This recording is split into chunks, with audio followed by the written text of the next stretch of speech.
ঐতিহাসিক পাহাড়পুর বৌদ্ধবিহার দেশ পর্যটকের পাশাপাশি বছর জুড়ে বিদেশি পর্যটকদের পদচারণায় মুখর থাকে বিহার প্রাঙ্গণ। তবে বেশ কয়েক বছর ধরে বিহারের চারপাশে সৃষ্টি হচ্ছে জলাবদ্ধতা, ফলে ভোগান্তি পোহাতে হচ্ছে দর্শনার্থীদের। অন্যদিকে তৈরি হয়েছে বিহার দেবে যাওয়ার আশঙ্কা। নওগাঁ থেকে তৌহিদ ইসলামের প্রতিবেদন।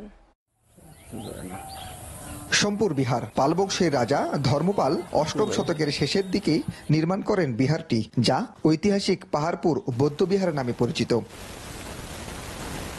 বছর জুড়েই পাহাড়পুর দেখতে ভিড় করেন দেশি বিদেশি পর্যটক। তবে বিহার প্রাঙ্গণে জলাবদ্ধতায় তৈরি হয়েছে বিড়ম্বনা।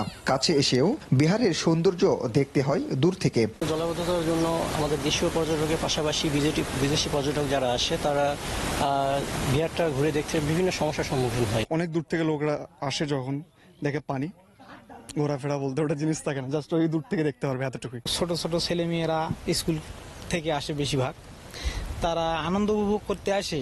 দেখা যাচ্ছে অনেকে পা পিছলে এই জলাবদ্ধতার কারণে পড়ে যায়। বর্ষা মৌসুমে সামান্য বৃষ্টিতে বিহার এলাকায় জমে থাকে পানি, ফলে তৈরি হয়েছে ডেবে যাওয়ার সংখ্যা। ঐতিহাসিক স্থানের এমন দুর্দশায় ক্ষুব্ধ পর্যটকরা। একটু বৃষ্টি হলেই পাহাড়পুর বৌদ্ধবিহারে প্রচুর পরিমাণে পানি জমে থেকে জলাবদ্ধতার সৃষ্টি হয়। সরকারের কোনো ইনভেস্ট নাই এখানে, অথচ এখান থেকে লাখ লাখ বা কোটি কোটি টাকা সরকারের আয় আসতেছে। সমস্যার সমাধানে কার্যকরী উদ্যোগের কথা জানান পাহাড়পুর বৌদ্ধবিহারের কাস্টোডিয়ান। বছরের 2-3 মাস এই জলাবদ্ধতা থাকে।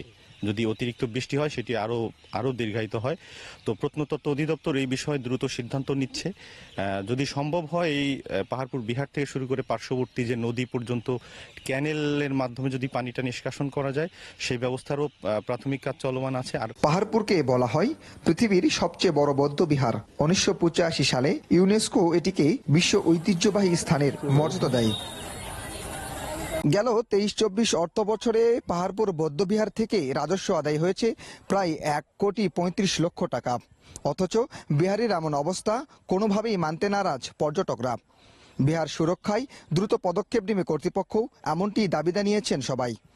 তৌহিদ ইসলাম, SA টিভি, পাহাড়পুর বৌদ্ধবিহার, নওগাঁ।